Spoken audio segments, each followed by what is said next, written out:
പുതിയ മാറ്റത്തിന് ഒരുങ്ങുകയാണ് കോൺഗ്രസ്. കഴിഞ്ഞ കാലം മറന്ന് പുതിയ തുടക്കം കുറിക്കുകയാണ്. ആ പഴയ പ്രതാപകാലത്തിലേക്കുള്ള കോൺഗ്രസിന്റെ തിരിച്ചുവരവ് കാണാനാണ് ഇനി രാജ്യം കാത്തിരിക്കുന്നത്.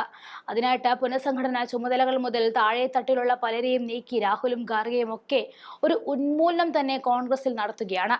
ഡൽഹിയിലെ കോട്ട്ലാമാർഗിലുള്ള പുതിയ AICC ആസ്ഥാനത്ത് കോൺഗ്രസ് ജനറൽ സെക്രട്ടറിമാരുടെയും സംസ്ഥാന ചുമതലക്കാരുടെയും യോഗം ചേർന്നിരുന്നു. സംസ്ഥാനം മുതൽ ബൂത്ത് തലം വരെ സംഘടനയുടെ പുനർജീവനം നടത്താനായിട്ട് പാർട്ടി പ്രസിഡന്റ് മല്ലികാർജ്ജുൻ ഖാർഗെ ഭാരവാഹികൾക്ക് നിർദ്ദേശം നൽകി.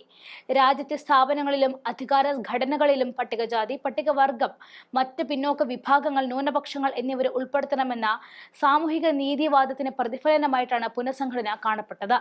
സംസ്ഥാന ആസ്ഥാനം മുതൽ ബൂത്ത് തലം വരെയും എത്രയും വേഗം സംഘടനയെ ശക്തമാക്കേണ്ടതുണ്ടെന്നും ഈ മീറ്റിംഗ് അവലോകനം ചെയ്തു. മുഖ്യ തെരഞ്ഞെടുപ്പ് കമ്മീഷണറുടെ തിരഞ്ഞെടുപ്പിനെ കുറിച്ചും അവിടെ ചർച്ചയുണ്ടായിരുന്നു. പ്രധാനമന്ത്രി നരേന്ദ്രമോദിയുടെ US സന്ദർശനത്തിനിടയിലും രാജ്യം മുമ്പത്തെ പോലെ കൈവിലങ്ങുകൾ കെട്ടി ഇന്ത്യൻ പൗരന്മാരെ തിരിച്ചയക്കുന്നു എന്ന് ഖാർഗെ ഈ മീറ്റിംഗിനിടയിൽ ശക്തമായി ആരോപിച്ചിരുന്നു.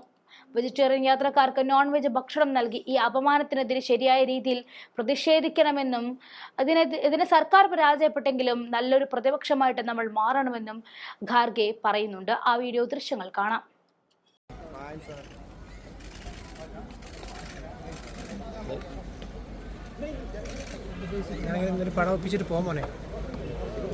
थोड़ा साइड